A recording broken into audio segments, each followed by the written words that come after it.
Pour combattre le stress, il y a des gens qui font de la méditation, mais ça demande du temps et surtout beaucoup de discipline. Mais il semblerait, selon une nouvelle expérience en psychologie, que le simple fait d'être exposé à des mots apaisants pendant quelques secondes, que ce serait suffisant pour nous aider à nous détendre.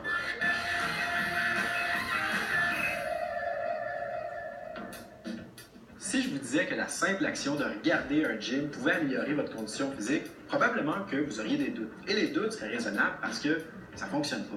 Par contre, si je vous disais que l'action de lire un simple mot pouvait améliorer la condition psychologique et physiologique d'une personne en état de stress, peut-être que vous auriez encore des doutes. Mais selon Catherine Bergeron, doctorante en psychologie à l'UQAM, c'est possible. On a essayé d'aller extraire les thèmes principaux de la pleine conscience, qui se veut plus un concept qu'une définition.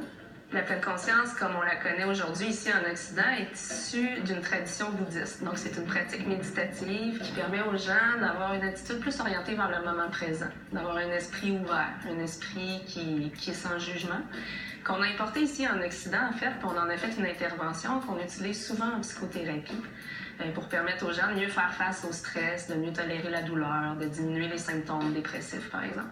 Ici, ils ont démontré que d'être exposé à des mots comme lâcher prise, laisser aller, moment présent, ne serait-ce que quelques secondes, ça aiderait à réduire le stress. Généralement, pour obtenir des effets bénéfiques sur le bien-être, ça prend un entraînement de plusieurs semaines qui exige quand même un certain effort cognitif puis une disponibilité mentale.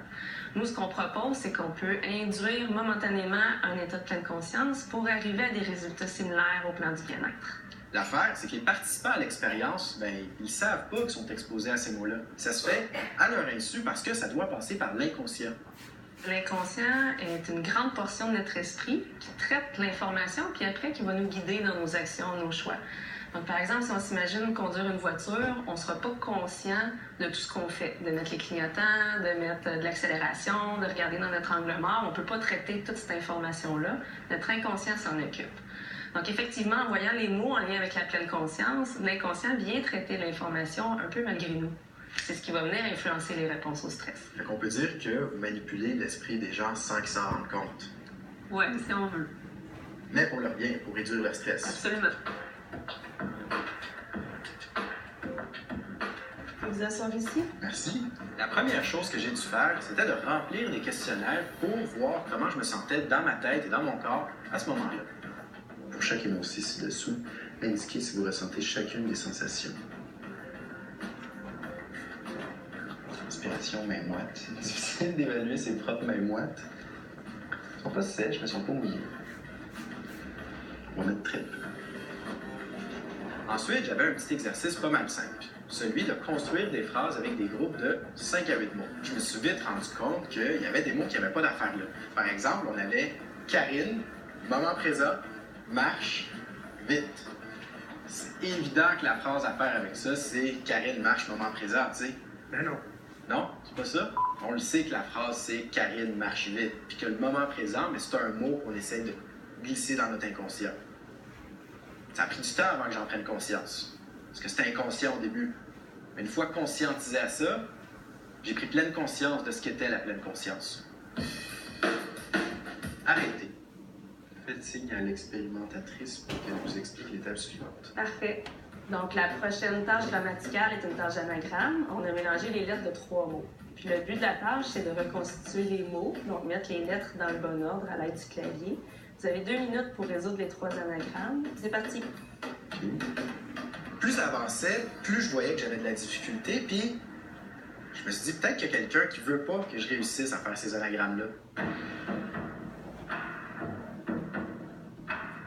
Comme échouer le cours de démêlage de mots, dire. Il reste 1 minute. C'est une façon qu'on utilise en psychologie pour induire un stress. Donc, essentiellement, les anagrammes, il est impossible à résoudre. Puis on demande aux participants de résoudre 3 mots impossibles à résoudre en 2 minutes, ce qui nécessairement vient générer une petite dose de stress. On ne dirait même pas que ça forme des mots. Mais c'est exactement parce que vous avez été en mesure de détecter que c'était des mots impossibles à résoudre qu'on vous aurait exclu de la base de données en temps normal, parce que le stresseur n'aurait pas eu l'effet désiré sur vous. Et là, faut-il rappeler, j'avais seulement 2 minutes pour compléter 3 anagrammes. L'affaire, c'est que plus le temps avançait, plus je réalisais qu'il n'y avait aucun mot que j'étais capable de faire avec ces anagrammes-là. sauf des noms de famille allemands. Je n'allais pas me mettre à inventer des mots, fait que je me suis juste dit, bon, lâcher prise. Les 2 minutes est écoulée, je vais vous demander de passer à la section suivante. Dans l'instant présent, en ce moment même, répondez comment vous vous sentez. Avant et après l'épreuve des anagrammes, j'ai rempli un questionnaire de bien-être 2 fois. Est-ce que c'est comme ça que vous testez l'effet de la manipulation de pleine conscience? Oui, tout à fait.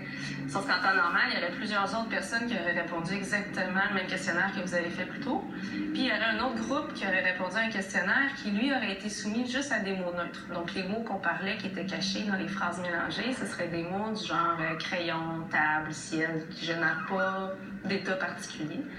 Puis on aurait comparé le bien-être de ces 2 groupes-là entre eux. Puis dans le fond, ce qu'on s'attend, puis ce qu'on a obtenu dans nos études, c'est que le groupe qui a été soumis à des mots de pleine conscience avait plus d'émotions positives, donc répondait plus favorablement aux stresseurs des anagrammes que le groupe qui a été soumis à des mots neutres.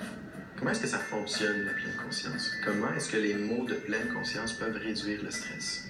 À ce jour, on ne sait pas nécessairement comment ça fonctionne, donc les mécanismes n'ont pas été étudiés à proprement dit. Puis on ne sait pas non plus la durée des effets qu'on a obtenus sur le bien-être. Par contre, ce serait intéressant d'étudier des populations cliniques, par exemple, des gens qui sont très déprimés ou très anxieux, qui ne sont pas nécessairement disponibles mentalement pour suivre un entraînement, pour suivre des consignes consciemment.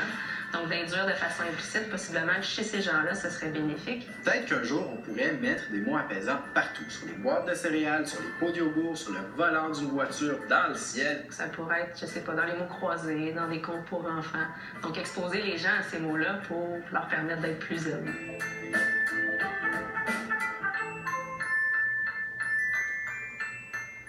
En tout cas, moi, Rabi, ça m'a vraiment étonné que d'exposer son subconscient seulement quelques secondes à des mots, ça puisse améliorer notre bien-être. Ben oui. C'est très subliminal. C'est difficile à croire aussi. Oui. C'est vrai que c'est difficile à croire. Moi aussi, ça m'a étonné.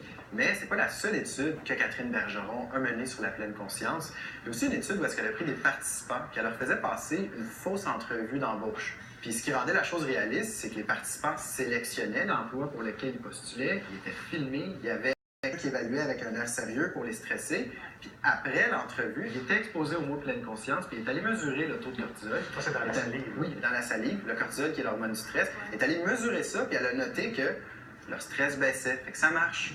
Mais ça doit être réaliste, là. Les participants, ils savent bien là, que c'est une fausse entrevue. Dans les études en psychologie, c'est très utilisé les fausses entrevues parce que même si les participants savent que c'est une fausse entrevue, même s'ils savent qu'ils participent à une étude, l'entrevue les stresse quand même. C'est absolument extraordinaire, mais c'est très, très utilisé en psycho, ce genre de choses.